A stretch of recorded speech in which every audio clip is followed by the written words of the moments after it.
So, what can you do? Strategies for effective differentiation. Number one, scaffolding. Provide what the final product will look like, then strip it back. And that's really, really important.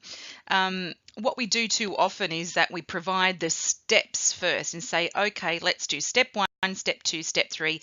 Now, this is what it will look like at the end. So I tried to encourage you to think of that a little bit differently.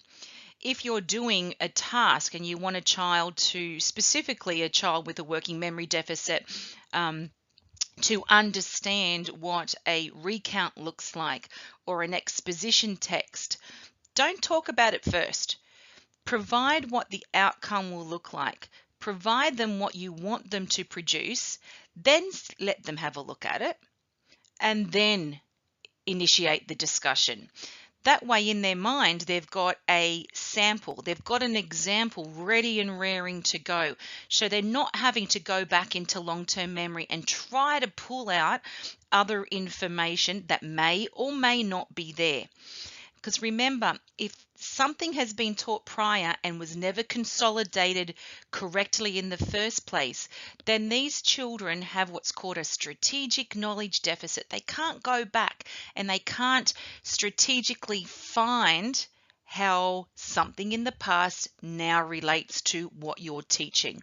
So that's why effective teaching is first and foremost paramount for kids with working memory deficits, but also that the thing that we really need to do is provide them the outcome first. Show them what you want them to produce, then discuss it. Next, we repeat instructions and make sure that your instructions are linguistically simple. Of course, if you're studying a topic that requires specific language, like doing the Antarctica or government, you need to use language that is appropriate to that situation.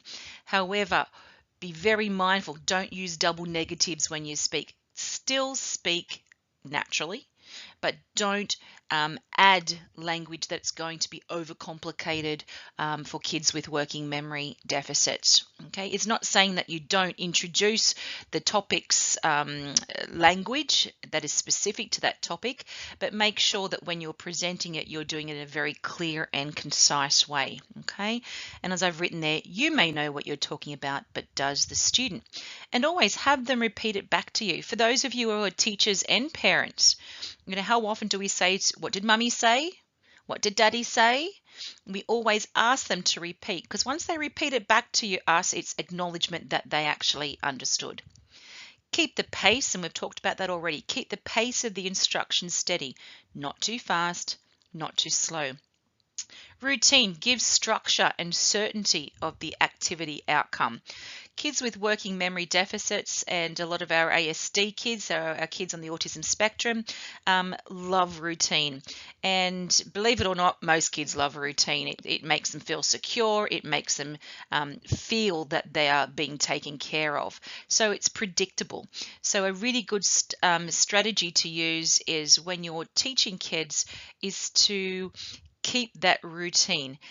Give them a bit of pre-warning. Tell them what's coming up. When you come into a class every morning, not free for all when everybody runs into the classroom.